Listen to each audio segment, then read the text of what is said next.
이 시간 주신 하나님의 말씀은 구약성경 다니엘서 1장 8절과 9절입니다.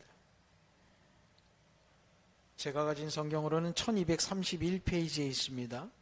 다니엘서 1장 8절 9절 말씀입니다. 제가 읽겠습니다.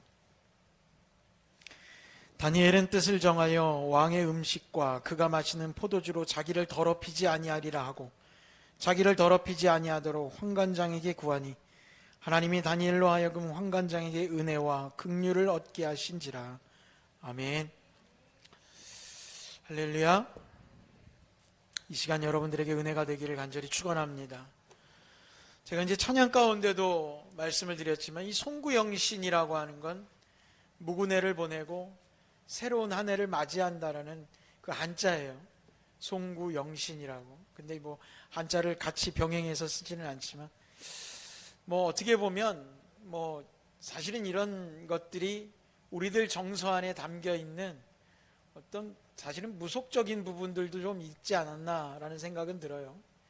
그래서 제가 이번 예배를 준비하면서도 이 송구영신 예배를 과연 언제부터 왜 드렸을까 갑자기 궁금해졌어요. 저도 목회를 한 20년 가까이 했는데 그동안 한 번도 궁금해해 본 적이 없어요. 그것도 신기하더라고요. 갑자기 정말 요즘 애들 표현대로 갑자기? 그래서 왜 송구영신 예배를 드렸지? 미국에서, 영국에서, 유럽에서 이 예배를 잘 안 드리는데 왜 우리는 이 예배를 드리고 있는가? 그래서 가만히 살펴보니까 이 정동제일교회에서 먼저 시작을 했더라고요. 1800년대 후반에. 그러면서 이 예배를 드리기 시작한 거예요. 한 해를 마무리하고 또 한 해를 맞이하면서. 근데 송구영신이란 말이 조금 제가 앞서 설명했지만 꼭 우리는 그런 의미는 아니지만 무속적인 의미가 조금 담겨 있어요. 그 말 자체에 예전부터 쓰던 것에. 그래서 좀 예배의 이름을 좀 바꾸어 보면 어떨까라는 생각도 들지만 또 한편으로는 굳이 또 그럴 필요가 있겠는가 그런 생각도 좀 듭니다.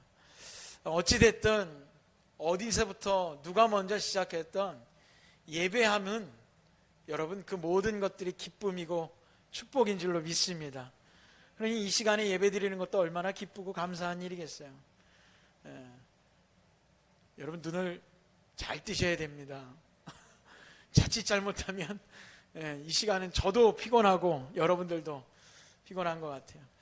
자, 오늘 말씀 보면서 우리가 하나님 앞에 새해 첫 말씀이자 또 마지막 말씀인 이 말씀에 은혜가 되기를 바랍니다. 자, 바벨론의 포로 생활을 하는 사람들, 다니엘이라고 하니까 우리는 다니엘과 세 친구를 이야기하고 다니엘의 삶을 보면 하나님께서 늘 함께 하셨던 아주 복된 삶, 그렇죠? 불구덩이에서도 사자굴 속에서도 하나님이 지켜주셨잖아요. 할렐루야. 그런데 잊어서는 안 되는 게 있어요. 다니엘의 신분이에요. 다니엘은 하나님이 지켜주시고 함께 하셨지만 다니엘은 지금 포로의 삶을 살고 있다는 걸 잊어서는 안 돼요. 바벨론에 다 붙잡혀 가서 포로의 삶을 살고 있었고요. 다니엘은 똑똑한 사람이었기 때문에 그의 지성의 부분을 바벨론에서 활용하기 위해서 잘 그 사람이 머물고 평안한 삶을 살 수 있도록 서포터는 해주지만 나라 잃은 슬픔 가운데 살고 있는 백성 중에 한 명이 다니엘이었다는 거예요. 여러분, 그 다니엘이 자기가 아무리 노력한다고 자기의 상황을 바꾸어 놓을 수는 없었어요. 여러분, 다니엘이 창문을 열고 하나님이 계셨다, 성전이 있는 예루살렘을 향해서 기도하는 것이 문제가 되었지만 그가 그 기도를 한다고 해서 쉽게 말하면 다시 되돌아갈 수 있을까요? 포로의 삶이 끝날까요? 변하지 않아요.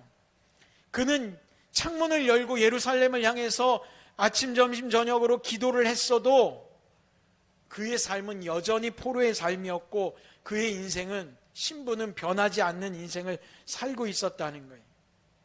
그럼에도 그는 포기하지 않고 기도했고 그의 삶의 중심에 하나님의 말씀을 바로 세워가는 삶을 살았다는 걸 여러분들이 기억하셨으면 좋겠어요.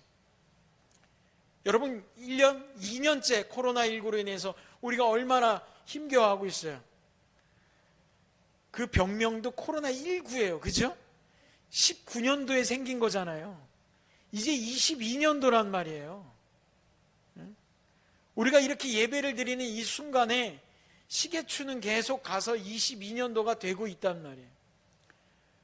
그러니 벌써 2년의 세월이 흘렀어요. 그동안 우리가 기도하지 않았어요? 전 세계의 사람들이 기도하지 않았어요? 소망이 연약했나요?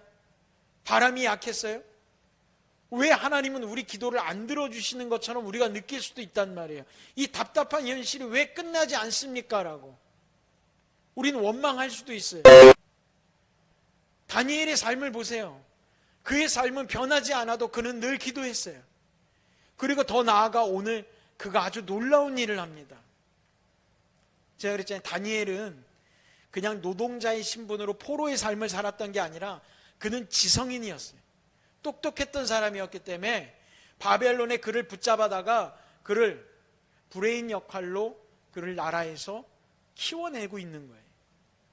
그러다 보니까 이 바벨론 왕도 다니엘과 같은 사람들을 잘 보살펴야 돼요. 그래서 왕이 음식을 하사해요. 좋은 것을 하사하죠. 그런데 다니엘 오늘 뭐라고 얘기해요? 8절에 보면 뜻을 정하여 왕의 음식과 그가 마시는 포도주로 자기를 더럽히지 아니하겠다 결정했어요. 그가 뜻을 정했어요. 단순히 그가 밖으로 보여지는 행위만 기도하고 하나님을 믿는 사람이라고 이야기하는 것뿐만 아니라 그의 삶 가운데 하나님의 사람은 어떻게 살아가야 되는지를 뜻을 정하고 그렇게 살기로 오늘 결정했다는 거예요. 할렐루야. 그가 왕의 음식을 먹지 않는다고, 포도주를 마시지 않는다고, 그가 경건한 삶을 산다고 여러분 거기서 누가 알아주겠어요? 너 대단하다. 그러니까 예루살렘으로 돌아가라. 너의 나라를 회복시켜 주겠다. 바벨론 왕이 그렇게 얘기하겠어요? 절대 그렇게 얘기하지 않아요. 누가 알아주지도 않아요. 그런데 오늘 다니엘은 뜻을 정했어요. 사랑하는 성도 여러분, 뜻을 정할 수 있는 성도가 되기를 바랍니다. 심리학 용어에 보면요, 공개 선언 효과라는 게 있어요. 이게 뭐냐면 내가 공개 선언하면 그 자체만으로도 영향력을 갖는다라는 거예요. 심리학자였던 스티븐 헤이스라고 하는 박사가 대학생들, 자기가 가르치는 학생들을 상대로 실험을 했어요. 어떤 실험을 했냐면 첫 번째 집단에게는 자기가 받고 싶은 목표 학점을 사람들한테 다 얘기하고 다니라고 그랬어요. A그룹은 뭐 요즘 대학교 학점 보면 이제 최고 만점이 4.5 정도 되는데 너는 몇 점 맞고 싶냐? 난 4.0 맞고 싶다. 그러면 사람들한테 난 4.0 맞을 거야. 난 그렇게 공부할 거야. 떠들고 다니라고 그랬어요. A그룹은 그렇게 떠들고 다녔어요. 그런데 B그룹은 목표를 정해라. 네가 몇 학점을 받고 싶냐? 몇 점을 받고 싶냐? 정했습니다. 근데 그걸 사람들한테 얘기하지 말고 너만 알고 그 목표를 향해서 노력해라. 그리고 세 번째 그룹, C그룹에게는 목표를 정하지 말고 그냥 너는 열심히 공부해라. 이렇게 얘기를 했어요. 한 학기가 끝난 다음에 성적표를 보니까 자기의 학점을 사람들한테 다 떠벌리고 다닌 사람, 공개적으로 자기의 목표를 다 떠벌리고 다닌 사람들은 80% 이상이 그 학점에 도달했다라는 거예요. 그런데 목표를 정했지만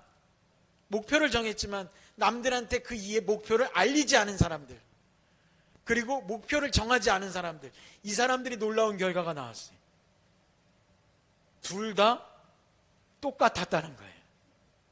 그 학점에 도달하지 못했다는 거죠.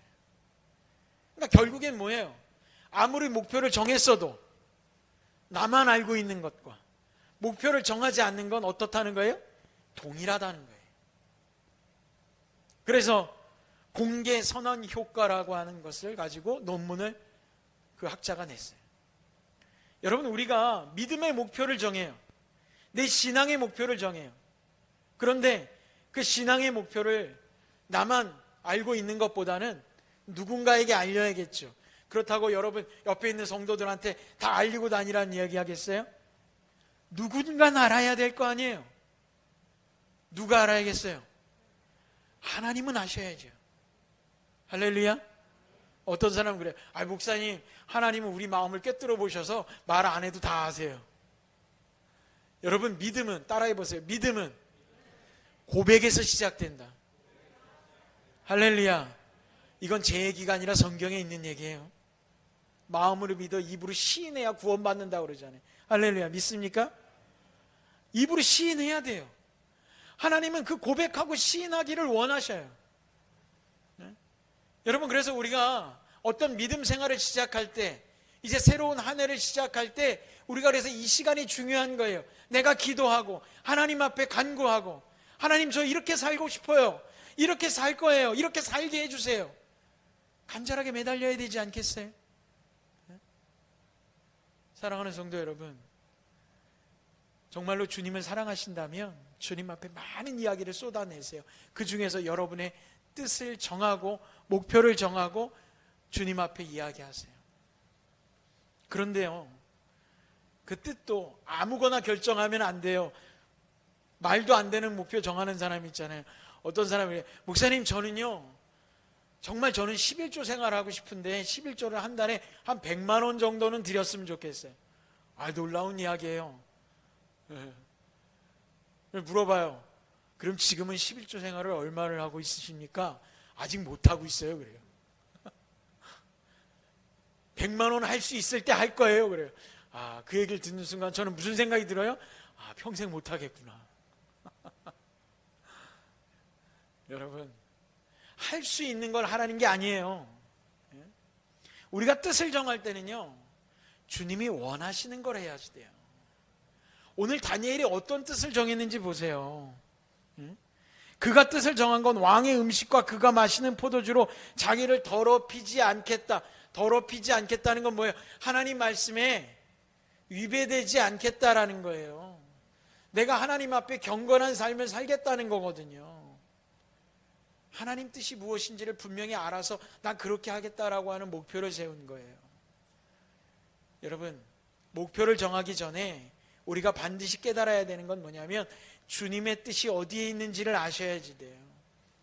그러면 그 뜻이 있는 그곳에 여러분이 함께 하기를 간절히 축원합니다. 그래서 오늘 예배하며 찬양했잖아요.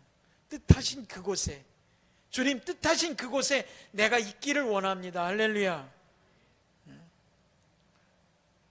우리가 살면서 먹을 거 정하는 게 제일 어려운 것 같아요. 여러분 그렇지 않아요? 식당 가면 뭐 드실래요?